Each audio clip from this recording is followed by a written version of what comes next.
So here we have the Kinked demand curve. And the Kinked demand curve is a theory that tries to explain why in oligopolistic competition there is price rigidity. Now the first thing to note about the Kinked demand curve is that this perceived demand curve is actually one that's a prediction of the firms will face. Because as we know, in an oligopolistic market, it's imperfectly competitive, and therefore we do not have perfect information and cannot predict perfectly what the demand curve will be. But the theory goes like this.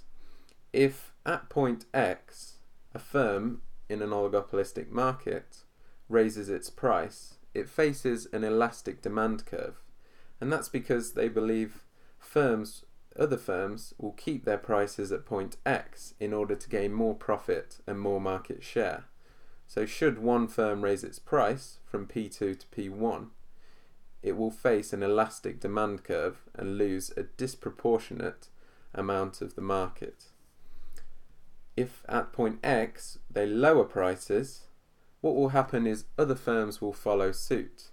The reason for this is because they won't want to lose out on any profit or market share, and they won't want to let their competitor gain that advantage against them. So they'll enter into a price war and lower their prices as well. And that's why we face an elastic demand curve when raising price and an inelastic demand curve when lowering price. And that's where this kink takes place. Now looking at another part of the theory is when we add the MR curve. So before, firms weren't willing to raise or lower their prices because of the demand curve they face. But this is an explanation as to why firms don't have to move their demand curve, don't have to move their price. So if we look at this diagram, what we can see is we've added the MR curve. And as we know, the MR curve is always twice as steep as the AR curve. So the MR curve actually does something rather strange here, and it discontinues. So I've got a little diagram here to explain why it discontinues.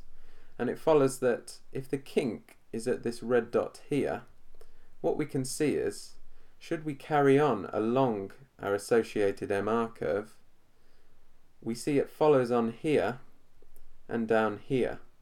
But at the point of the kink, it's along this MR curve, but as the elasticity changes, it moves to this point here on the MR curve. And as you can see, there's a discontinuation there through these arrows. And that's why it discontinues.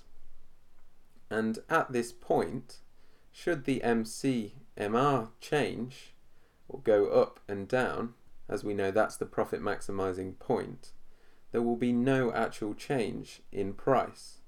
Because if we look at MC, so MC2 to MC1, the price hasn't changed because our profit maximizing point of MC equals MR hasn't changed either.